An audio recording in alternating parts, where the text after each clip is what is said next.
Кыргызстандын өзүндө болуп жаткан кабарларга улантабыз. Өткөн жумада Борбор калаада жарандык активисттер Бишкекте жаңы күчүнө кирген шайлоо мыйзамын талкууга алышып, шайлоо күрөөсүн жана шайлоо фондунун көбөйтүлүшү, саясий партиялар үчүн шайлоо босогосунун жогорулашы жана байкоочуларга киргизилген чектөөлөргө нааразылыктарын айтышты. Өзгөртүлгөн мыйзам шайлоочулардын укугун бузат дешет. Маселен, өлкө башчы кол койгон президентти жана жогорку кеңештин депутаттарын шайлоо жөнүндөгү мыйзамга кирген жаңы толуктоолор боюнча президенттикке талапкерлигин шайлоо күрөөсү 10 эсе жогорулаган. Парламенттин шайлоо босогосунда 7%дан 9%га көтөрүлдү. 2010-жылы өткөн парламенттик шайлоодо босого чек 5%, ал эми соңку 2015-жылдагы жогорку кеңешке шайлоодо 7% болгон. Мындан башка байкоочулардын макамы да өзгөртүлгөн. Айтор укук коргоочулардын ичи чыкпай жаткан мына ушул өзгөртүлгөн мыйзамдын тегерегинде маселени юридика илимдеринин доктору Кайрат Осмоналиев менен талкуулаган турабыз. Кайрат мырза, кош келипсиз. Саламатчы. Убакыт тапканыңыз үчүн рахмат айтабыз.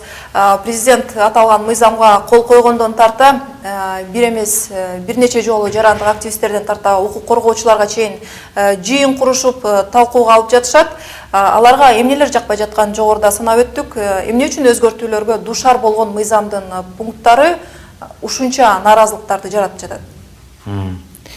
Эми тура түшүнүш керек. Негизи акыркы ошо өзгөртүүлөр парламент жогорку кеңеш менен киргизилген болчу. Бул ыйгарым ошо компетенциясы. Негизи 3-4 жыл мурун атайын президенттин жарлыгы менен жумуш топ уюштурган болчу.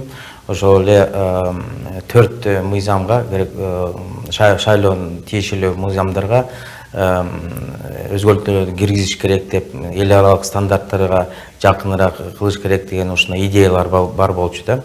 Эми азыр карасак, бир топ депутаттардын демилгеси менен, ар кандай фракциялар менен, айта кетсек, ошол Республика Ата Журт фракциясы, ошол СДПК Атамекен фракциясынын депутаттары катышты.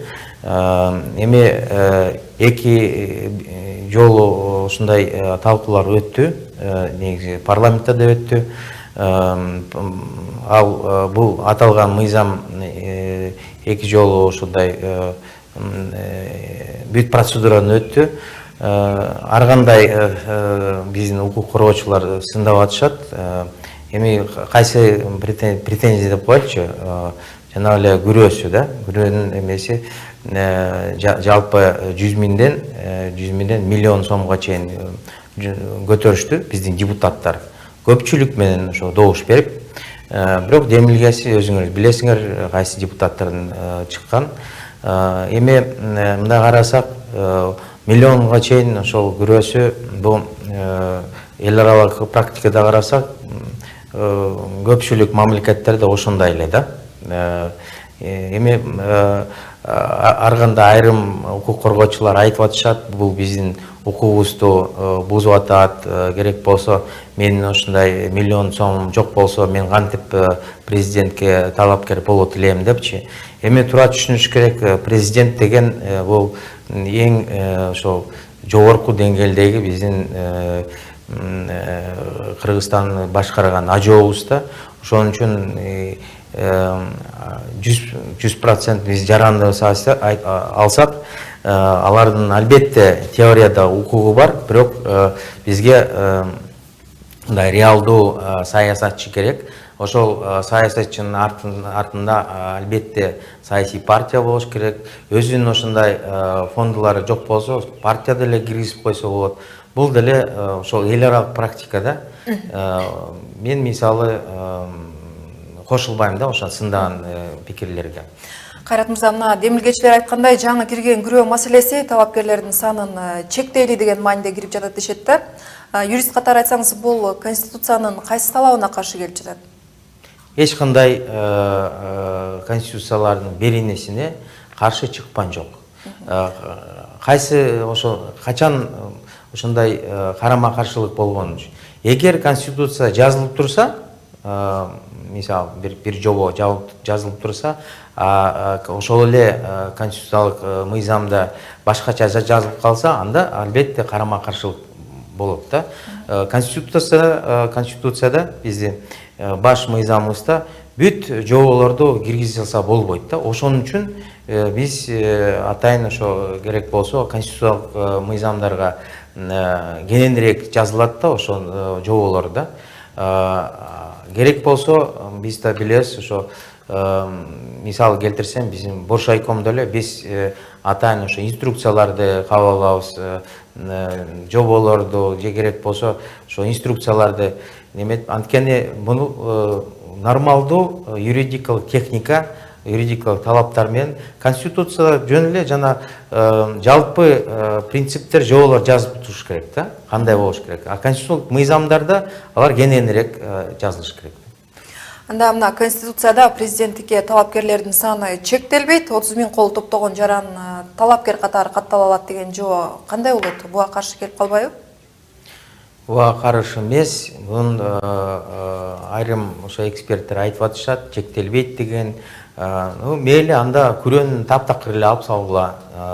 Биздин ошо кандай Кыргызстаныбызда мисал келтирсем 3 миллионго жакында жарандарыбыз бар. Алардын ошо шайлоого катышуу укуктары бар да. Ошо бүт баары эле өзүнүн талабын коюп эле, өзүнүн кандидатурасын талапкер катары коюп эле, ушундай эле мыйзам шайлоого өткөрө берели деп теорияда негизи андай болот. Бирок практиканы карасак, чын эле бул маселеге албетте кылдаттык менен мамиле кылыш керек. Бирок ошо күрөө деген эл аралык практика да. Ошол эле күрөөнү миллион деген сом, чын айтканда азыркы учурда $15 000 жакын болуп атпайбы эсептесек. Мына вот негизи ушу Бул деген бир комнатный квартиранын Бишкектеги баасы эмес да. Негизи күрөөнү ушунчалык деңгээлге көтөрүүнүн кереги бар беле? Шайлоо фондуна $3 миллион жакын каражат түшкөндөн кийин аны туура пайдалануу боюнча кандай формалар бар? Биринчиден бизде Боршайкомдо атайын ошо КРГ деп коебуз. Бул көзөмөлдө ошо ревизиялык ошол жумушчу топ уюштат. Боршайкомдо, аймактык шайлоо комиссияларда биз албетте ошо кандай түшкөн акчаларды, каражаттарды бүт баарын көзөмөлдөйбүз. Анан керек болсо, керек деле эмес, керек болсо дейм, бирок талабы бар. Биз өзүбүздүн расмий сайтыбызда ошол информацияны биз илип коебуз. Бул бүт баары ачык, айкын болуш керек да.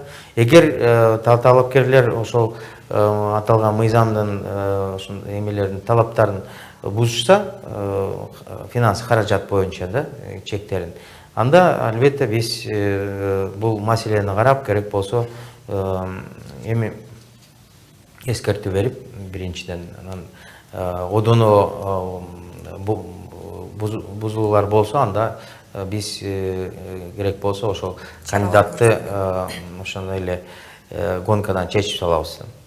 Эми акыркы суроом, Кайрат мырза, мына байкоочуларды аккредитациялоо шарттары алмашты. Ага ылайык көз карандысыз байкоочулар шайлоо процессине эркин көз сала албайт деп айтышууда.